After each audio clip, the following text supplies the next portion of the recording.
going to go back to one of our main stories today, political unrest spreading through Peru that's killed dozens of people. That death toll is the focus of some of the Peruvian papers, and Deepti Laurent, our press reviewer, is here to take us through it. Deepti. Well, Alison, lots of strong opinion pieces from the Peruvian papers today. Lots of outrage as well at that deadly crackdown on anti-government protesters.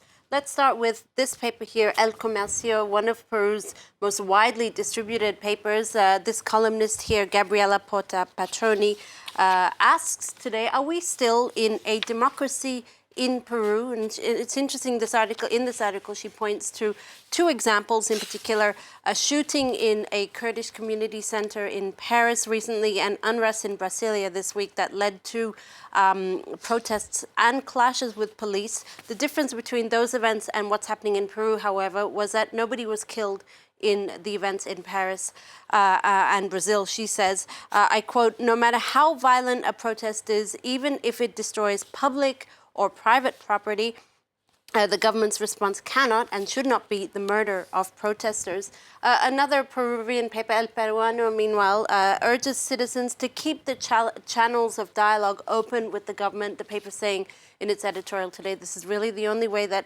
Peru can move forward and get out of this crisis, I quote, with no more victims in the process. Mm-hmm. All right, Deepti, we're going to move on now to some revelations from the French paper Libération. They're about the misappropriation of oil revenue in one of the poorest countries in the world. That's Congo-Brazzaville.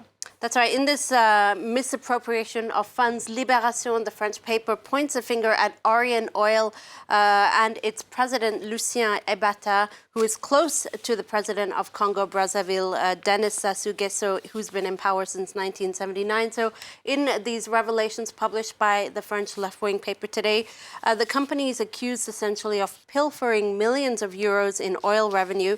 Lucien Ebata, the Orion Oil president, is a Canadian Congolese citizen. He's actually also the focus of a French investigation for corruption and money laundering, but he's not under arrest. He's not even the focus of an extradition order either. In its coverage today, Libération explains that Orion Oil was also the focus of the tax evasion scandal that was revealed by the Panama Papers.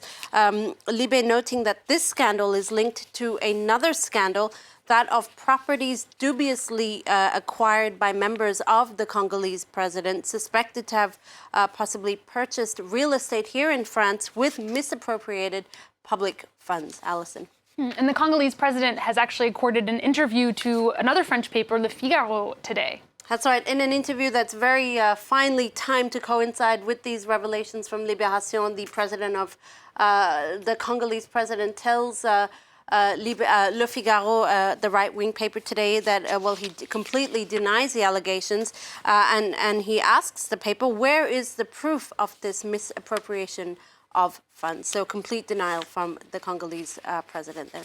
Will be interesting to follow that one, Deepti. We're going to stay with the French papers. The French far right will be presenting a text today on making uniforms compulsory in schools. It's going to be put to the National Assembly.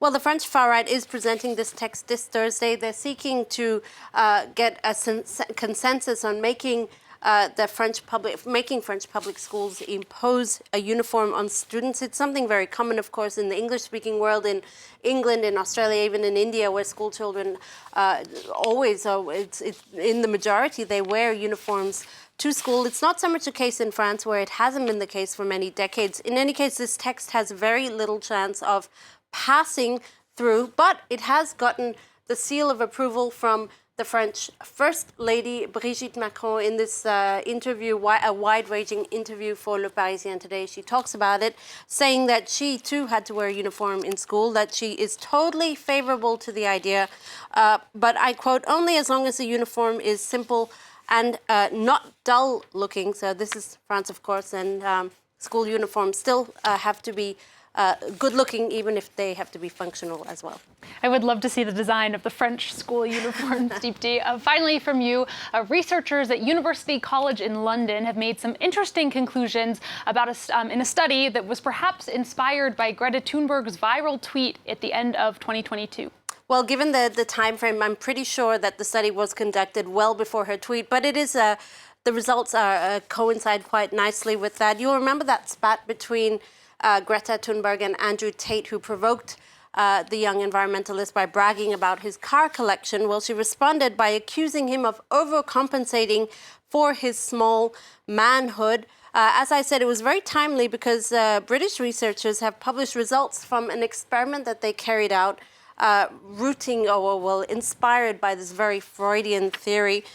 Basically, they explained that they took a sample group of men and falsely made them believe that their penises were smaller or larger than the other participants. They then asked them to rate sports cars and found a correlation between small penises and a desire for sports cars, and this actually grows even bigger for men over the age of 29. So Greta Thunberg's rather stinging tweet, it appears, was actually rooted in scientific research. I have to say, Deepti, I'm actually not incredibly surprised by that. Thank you so much, Deepti, for that look through the papers. That's our press reviewer, Deeptika Laurent.